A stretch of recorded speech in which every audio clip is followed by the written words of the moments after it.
ನಾನು ನಮ್ಮನೆಯವರು ಈ ತರ ಒಟ್ಟಿಗೆ ಅಡುಗೆ ಮನೇಲಿ ಟೈಮ್ ಸ್ಪೆಂಡ್ ಮಾಡಿ ತುಂಬಾ ದಿನಗಳೇ ಆಗೋಗಿತ್ತು. ಹಾಯ್ ಹಲೋ ಎಲ್ರಿಗೂ ನಮಸ್ಕಾರ, welcome to my mini vlog. ಇವತ್ತು ಬೆಳಗ್ಗೆ ಎದ್ದು ಟಿವಿ ಹಾಕಿದ ತಕ್ಷಣ ಹುಚ್ಚ ಮೂವಿ ಬರ್ತಾ ಇತ್ತು. ಏನ್ ಆಶ್ಚರ್ಯ ಅಂದ್ರೆ ನಾನು ಈ ಫಿಲಮ್ ನ ಪೂರ್ತಿ ನೋಡೇ ಇಲ್ಲ. ಈ ಮೂವಿ ಸೆಕೆಂಡ್ ಹಾಫ್ ಅಲ್ಲಿ ಲುಕ್ ನೋಡ್ಬಿಟ್ಟು ಭಯ ಪಡ್ಕೊಂಡು ಕಂಪ್ಲೀಟ್ ನೋಡಿರ್ಲಿಲ್ಲ. ಸೊ ಇವತ್ತು ಕಂಪ್ಲೀಟ್ ಆಗಿ ನೋಡಿ ಗಿಸ ಎಲ್ಲ ಹೊಡ್ಕೊಂಡು ಸೀದಾ ಅಡ್ಗೆ ಮನೆ ಕಡೆ ಬಂದೆ. ಇನ್ನ ನಮ್ಮ ಮನೆಯವರು ಬೆಳಗ್ಗೆನೆ ಹೋಗಿ ನಾನ್ ವೆಜ್ ನೆಲ್ಲ ತಂದ್ರು. ಅವ್ರ ತರಕ್ಕೂ ಮುಂಚೆನೆ ಮಸಾಲೆ ಎಲ್ಲ ಏನ್ ಬೇಕು ಅಂತ ಎಲ್ಲ ರುಬ್ಕೊಂಡು ಹೆಚ್ಚೆಲ್ಲ ಇಟ್ಕೊಂಡಿದ್ದೆ. ಇನ್ನ ಅವರು ತಂದು ಕೊಟ್ಟ ತಕ್ಷಣ ವಾಶ್ ಮಾಡಿ ಕೊಟ್ರು. ಆಲ್ರೆಡಿ ಟೈಮ್ ಆಗಿ ಹೋಗಿತ್ತು ಅಂತ 2 ಒಲೆ ಮೇಲೆ ಮಾಡಕ್ ಶುರು ಮಾಡ್ಕೊಂಡೆ. ಇನ್ನ ಒಬ್ಳು 2 ಕಡೆ ಪರದಾಡೋದ್ ನೋಡಿ ನಮ್ ಸಾಹೇಬ್ರು ಬಂದು ನನಗೆ ಸ್ವಲ್ಪ ಹೆಲ್ಪ್ ಮಾಡ್ಕೊಡ್ತಾ ಇದ್ರು.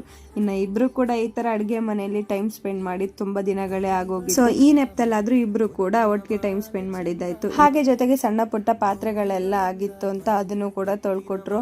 ಇನ್ನು ಅಡ್ಗೆ ಕೆಲಸ ಎಲ್ಲ ಮುಗಿಸ್ಕೊಂಡು ಅಡ್ಗೆ ಮನೇನು ಒಂದ್ ರೌಂಡ್ ಕ್ಲೀನ್ ಮಾಡಿಟ್ಟು ಇಬ್ರು ಕೂಡ ತಟ್ಟೆಗೆ ಹಾಕೊಂಡು ಬ್ಯಾಟಿಂಗ್ ಶುರು ಹಚ್ಚಿದ್ವಿ.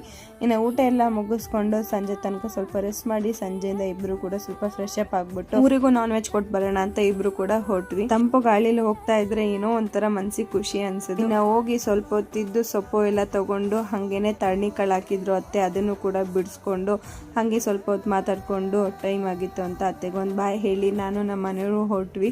ತುಂಬಾ ಹೊತ್ತೇನು ಇರಕ್ಕಾಗ್ಲಿಲ್ಲ, ಆಗ್ಲೇ ಟೈಮ್ ಆಗೋಗಿತ್ತು ನಾವು ಹೋದಾಗ್ಲೇನೆ. ಜೊತೆಗೆ ಅತ್ತಮ್ಮ ನಮ್ಮನ್ನ ಖಾಲಿ ಕೈಯಲ್ಲಂತೂ ಕಳ್ಸಲ್ಲ, ಏನಾದ್ರೂ ಒಂದ್ ಈ ತರ ಕೊಟ್ಟು ಕಳಿಸ್ತಾನೆ ಇರ್ತಾರೆ. ನಾವೇ ಸಾಕು ಅಂತೀವಿ, ಬಟ್ ಅವ್ರಿಲ್ಲ ತಗೊಂಡೋಗಿ ಅಂತ ಕೊಟ್ಟು ಕಳಿಸ್ತಾನೆ ಇರ್ತಾರೆ. ಇನ್ನು ಅಲ್ಲಿಂದ ಹೊಸ ಮನೆ ಹತ್ರ ಬಂದು ಅಲ್ಲೆಲ್ಲ ಸ್ವಲ್ಪ ನೋಡ್ಕೊಂಡು ಮತ್ತೆ ಹೋಗೋಣ ಅಂತ ಹೋಗ್ತಾ ಇದ್ವಿ. ಹಂಗೆ ಬರ್ಬೇಕಾದ್ರೆ ಒಬ್ರು ತೋಟದಲ್ಲಿ ಈ ಫೋಟೋ ಹಾಕಿದ್ರು ದೃಷ್ಟಿಗೆ ಅಂತ. ಅದನ್ನು ನಮ್ಮ ಮನೆಯವ್ರಿಗೆ ತೋರ್ಸ್ಕೊತಾ ನಾನಂತೂ ದಾರಿ ಉದ್ದಕ್ಕೂ ನಗ್ಕೊಂಡು ಟೌನ್ ಕಡೆ ಬಂದಿದ್ದಾಯ್ತು. ಈ ವ್ಲಾಗ್ ಇಷ್ಟ ಲೈಕ್ ಮಾಡಿ, ಹಾಗೆ ನನ್ನ ಪೇಜ್ನ ಫಾಲೋ ಮಾಡ್ಕೊಳ್ಳೋದು ಮರಿಬೇಡಿ.